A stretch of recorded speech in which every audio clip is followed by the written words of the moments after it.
Inkuru yacu tuyitangiriye mu gihugu cya South Africa. Muri South Africa dutangiranye n'umwana w'umukobwa, umwana ufite inkuru ibabaje cyane. Uyu mwana yabayeho mu buzima bugoye ku buryo nawe ushobora kubyumva ukumva biratangaje. Nkwibutse wowe utarakora subscribe, igihe ni iki ngo iyi nkuru utazajya ucikwa n'inkuru nk'izi ngizi tuba twabateguriye. Nkwibutse kujya usangiza ubutumwa nk'ubu ngubu ukabusangiza inshuti zawe. Inkuru yacu tuyitangiranye n'umwana w'umukobwa yitwa Betty. Uyu mwana w'umukobwa ajya ku ishuri akererewe kenshi cyane, mwarimu akajya amuhana. Yamuhanaga uyu munsi, ejo akongera agakerererwa. Uyu mwana w'umukobwa umunsi umwe mwarimu yaje kumucunga, akamubaza impamvu yakererewe. Umwana w'umukobwa akamubwira yuko impamvu yakererewe ari uko yatinze kubyuka. Mwarimu yaramuhanaga cyane kubera umwana yakererwaga ariko atazi impamvu akerererwa.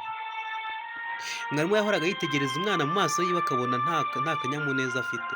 Uyu mwana mbese byari bigoye, ntabwo ari kumubona yishimye, yahoraga yigunze, mbese ntabwo ari kumenya niba yishimye cyangwa ababaye.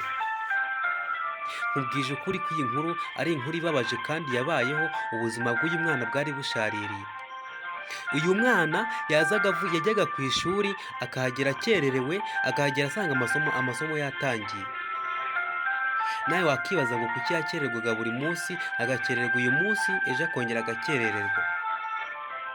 Uyu mwana w'umukobwa mbese inkuru yiwe ibabaje cyane ku buryo mwarimu biza kumurenga akaziyemeza kumenya impamvu uyu mwana akerererwa. Mwarimu amara igihe kirekire abigenzura ariko ntabone igisubizo. Umwana akomeza gukererwa ku ishuri ndetse no kwiga kwiwe aratsinda ariko akaba akerererwa.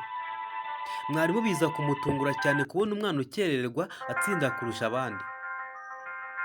Uyu mwana w'umukobwa mwarimu yaje kubigenzura neza umunsi umwe, hari ku munsi w'isoko muri karitsiye, dore ko bari batuye mu cyaro. Mwarimu aza kubigenzura, yaje kuzindukira muri karitsiye umukobwa yari atuyemo, aza gusanga umukobwa agenda abanza kujya gucuruza mbere y'uko agiye ku ishuri.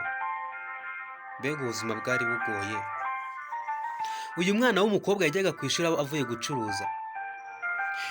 Akiri muri aho ngaho yarimo amureba, umwana w'umukobwa yaje kubona mwarimu arangije yihisha iruhande rw'imodoka, ariko namara nubwo yari amaze kumwihisha, mwarimu yari amaze kumubona. Mwarimu nawe yarindiriye ko imodoka zigabanuka, arangije yambuka umuhanda ajya kureba umukobwa. Yamusanze aho yihisha, arangije aramubaza ngo kuki uza ku ishuri uvuye gucuruza?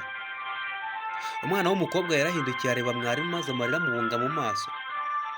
Yahise amubwira yuko imyaka yose yamaze akererwa ajya ku ishuri yakererewe ari uko afite mama we urwaye. Yababwiye yuko se yabataye kandi nta wundi muntu afite yo kwita kuri mama we, kandi aba agomba no kujya ku ishuri.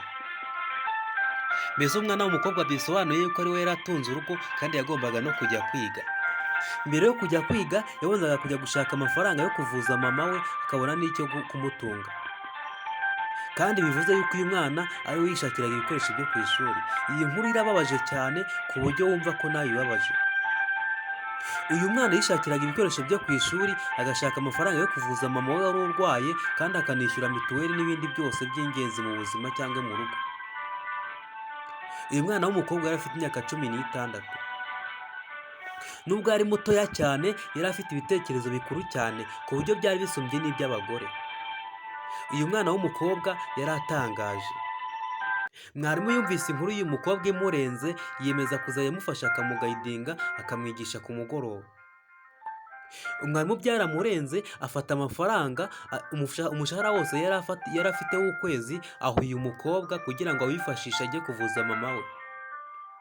Mwarimu byaramurenze, amarangamutima aramurenga, yiyemeza gufasha uyu mukobwa ufite ubutwari. Mbese ni ubutwari buhambaye kubona umwana w'umukobwa yaremeraga akajya ku ishuri akererewe, akabanza gukorera amafaranga yo kuvuza umubyeyi we. Urukundo ni urwa mbere. Ikibazo cy'uyu mwana mwarimu yarakimenye, ntiyongera kumuhana yuko yakererewe. Kandi mwarimu yamusabye imbabazi kuko mu bihano yamuhaga yamupfukamishaga ku mabuye. Mbese cyari igihano gikomeye. Inkuru y'uyu munsi ni aha tuyisoreje. Buri muntu agira icyamubaje mu buzima kandi akagira n'ibanga yihariye. Ndagushimiye utarakora subscribe, igihe ni kimwe ukore subscribe utazayicika.